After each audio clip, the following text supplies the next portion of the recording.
Apa itu hak asasi manusia? Hak asasi manusia adalah hak yang melekat pada manusia sebagai anugerah Tuhan yang wajib dihormati, dijunjung tinggi, dan dilindungi oleh negara, hukum, dan semua orang. Secara umum, HAM bersifat kodrati, yang artinya HAM adalah hak yang telah menjadi kodrat manusia. Selain itu, HAM bersifat universal, yang artinya HAM secara umum berlaku di seluruh dunia dengan tetap menghormati adat istiadat dan budaya negara masing-masing. HAM juga bersifat langgeng, yang artinya HAM adalah hak manusia sejak dari dikandungan hingga meninggal. Manusia memiliki hak yang tidak dapat dikurangi dalam keadaan apapun, yaitu hak untuk hidup, hak untuk tidak disiksa, hak kemerdekaan pikiran dan hati nurani, hak beragama, hak untuk tidak diperbudak, hak untuk diakui sebagai pribadi di hadapan hukum, dan hak untuk tidak dituntut atas dasar hukum yang berlaku surut.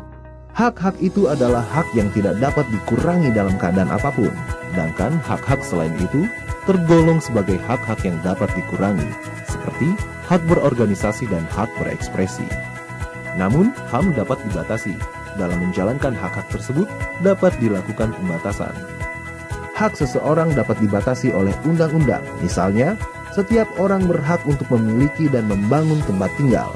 Namun orang lain tidak berhak mengganggu atau menggusur tempat tinggal orang lain sewenang-wenang, walaupun itu untuk membangun tempat tinggalnya sendiri.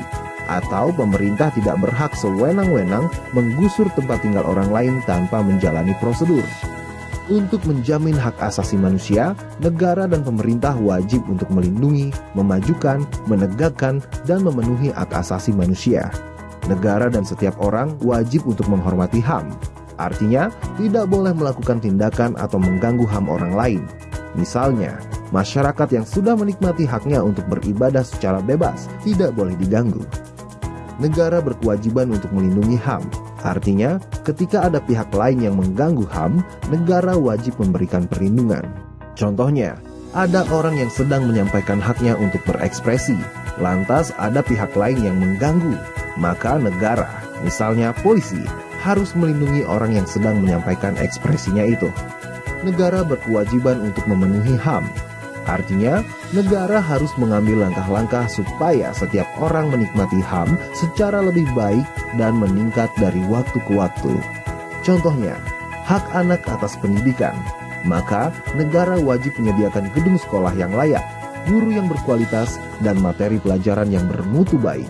Selain itu, setiap orang wajib menghormati hak asasi orang lain dan tertib di dalam kegiatan bermasyarakat.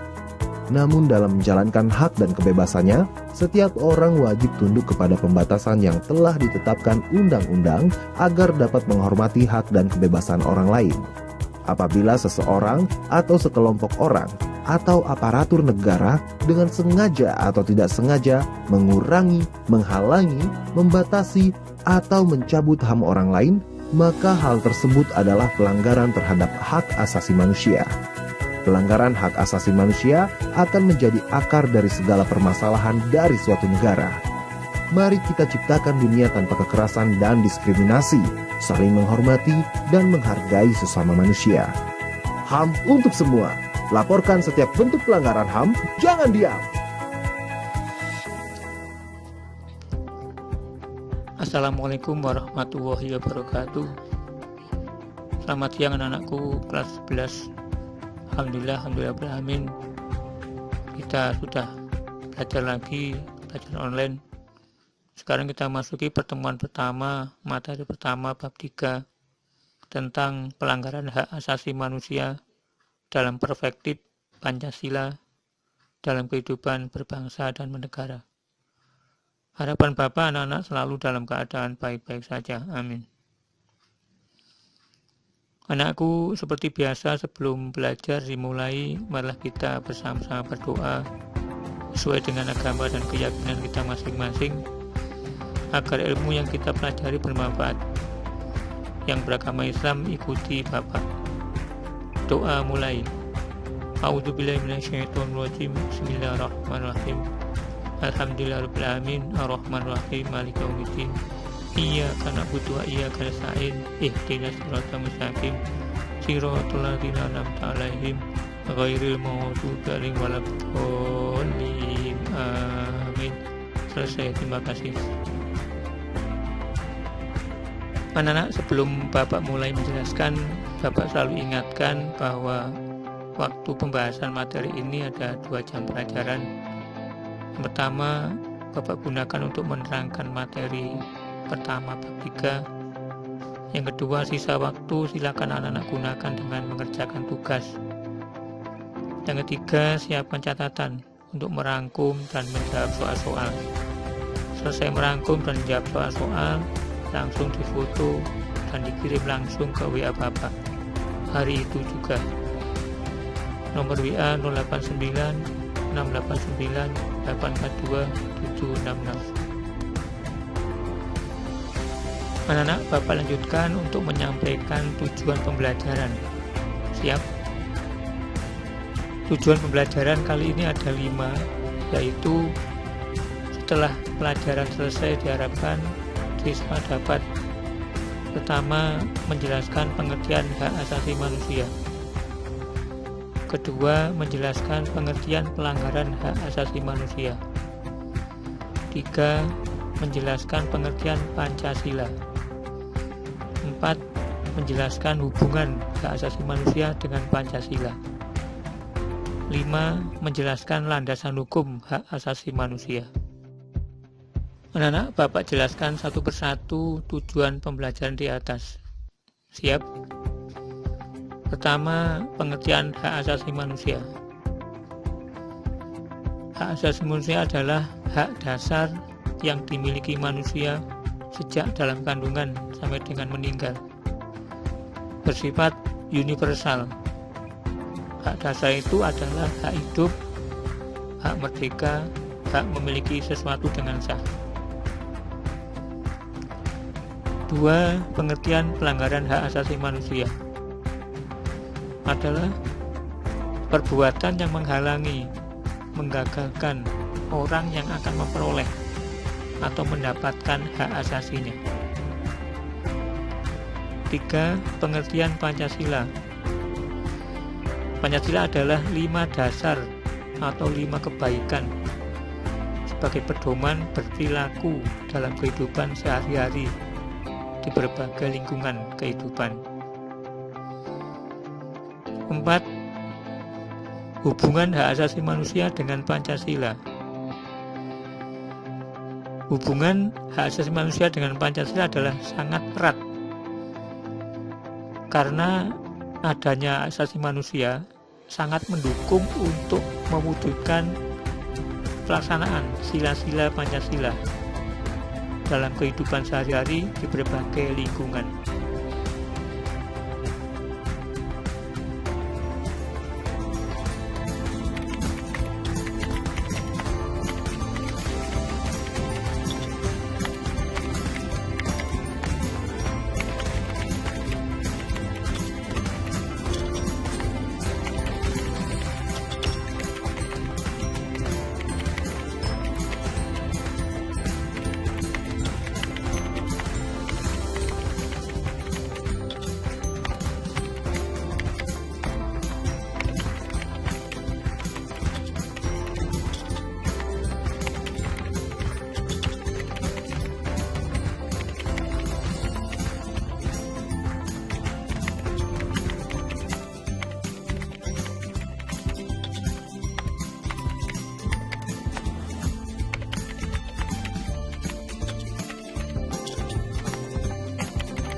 Lima, landasan hak asasi manusia. Ada 3 landasannya. 1, landasan ideal, yaitu Pancasila. 2, landasan konstitusional, yaitu Undang-Undang Dasar 1945. Yang ketiga, landasan operasional hak asasi manusia, terdiri dari 1. Ketetapan MPR nomor 17 Romawi /MPR tahun 1998 tentang hak asasi manusia. Kedua, keputusan Presiden nomor 181 tahun 1998 tentang Komisi Nasional Anti Kekerasan terhadap Perempuan. Yang ketiga, Instruksi Presiden nomor 26 tahun 1998 tentang menghentikan penggunaan istilah pribumi dan non-pribumi dalam kehidupan sehari-hari. 4. Undang-Undang nomor 39 tahun 99 tentang hak asasi manusia. Yang terakhir 5. Undang-Undang nomor 26 tahun 2000 tentang pengadilan hak asasi manusia. Demikian anak-anak penjelasan materi 1 bab 3. Sekali lagi jangan lupa rangkum penjelasan tadi, catat di buku catatan dan rangkuman PPKN, karena rangkuman sangat-sangat dapat digunakan untuk materi UTS atau ulangan semester. Karena tanpa rangkuman, anak-anak tidak bisa mengerjakan. Sekali lagi, Bapak pastikan tidak bisa mengerjakan soal-soal UTS maupun UAS. Ingat, rangkuman dan jawaban soal-soal setelah difoto langsung dikirim hari itu juga ke WA Bapak. Anak-anak, selanjutnya Bapak beritahu tugas siswa untuk memantapkan materi 1 bab 3. Maka kerjakan tugas wajib siswa yang ada di tayangan PowerPoint Bapak, yaitu selesaikan 3 tugas terdiri dari tugas 1A, tugas 1B, tugas 1C. Sebagian sudah Bapak beri contoh jawaban agar anak-anak lebih mudah menjawabnya dengan sisa waktu yang ada pada jam pelajaran hari ini. Dan jangan lupa tiap lembar ditulis identitas lengkap di sudut kanan atas, yaitu nama, nomor absen, dan kelas. Selamat mengerjakan. Semoga Allah Tuhan Yang Maha Kuasa selalu memberikan kemudahan dan kesehatan pada anak-anak sekeluarga. Amin. SMK bisa, anak-anak pasti bisa. Assalamualaikum warahmatullahi wabarakatuh.